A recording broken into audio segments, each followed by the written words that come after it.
gift of studying the piano was a very important thing in my life.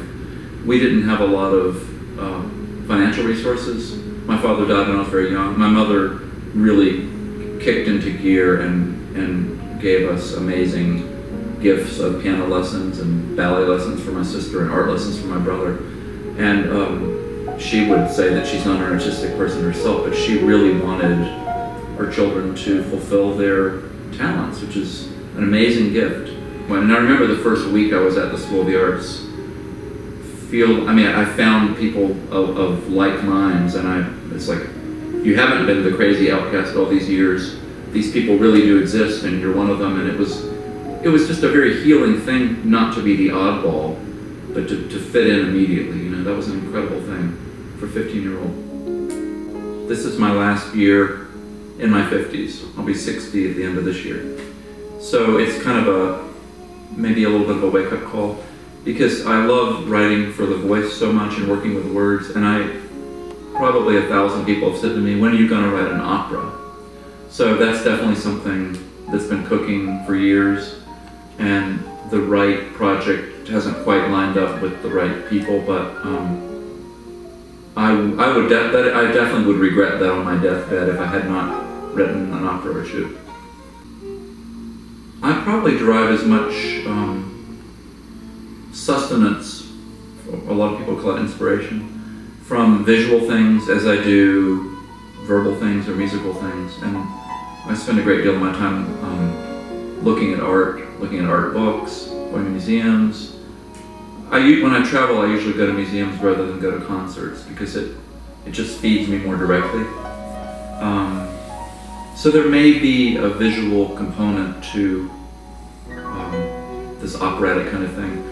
I've wanted for many years to do a big music theater piece about Hiroshige, who was one of the great, many people say the last great classical landscape woodblock printmaker in Japan, 19th century.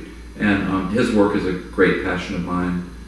He had a pretty interesting life, and the prints just, they contain these really interesting worlds of weather and of activity, and they predate crazy things people were doing in modern art, 100 years earlier. They're very exciting visually. And I have envisioned a kind of opera tableau theater piece with voice and having a really intricate kind of set design, maybe with scrims and projections and all kinds of things like that. I think it could work really well with music. So that's kind of my dream project, and there are giant steps toward that. It could happen in the next 2 or 3 years. I don't really see a sharp line between work and non-work. It's a very subtle process of osmosis. I mean, gardening is part of my work, reading is part of my work, watching TV is part of my work. I mean, I'm always looking for things, and every novel, every play, every poem I read, there's a big question of, is that going to prompt some music thing? Or, just all these things work in very subtle ways all the time. Just looking at the sky outdoors is something I do every day, and so it's not like a 9-to-5 job. It's all part of an incredible process of taking in. I get a real kick out of doing watercolors, because I do it purely for my own amusement. And actually I had my first watercolor show, and maybe my last, I don't know, this past year in 2014. And I liked doing that, but I didn't expect anything. I didn't care if I sold anything. I didn't really care if anybody liked it or hated it. I just did it for pure recreation. And I ended up having a blast. It felt like a big party. I didn't bring to it the whole hypercritical, neurotic garbage that we bring to the career element of things sometimes. It was just really great to see people there and put them up on the wall and hope for the best. And I really lose myself when I paint. because there are no deadlines, there's no expectations from anybody else. It's purely for my own amusement. Music isn't always that way. When you have a deadline, it can hover, you know. I love being outside too, and gardening, and just being with the weather, being with plants. That's a really great thing too. I think it's a really great time to be an artist. I mean, everything is available by the click of a mouse, you know.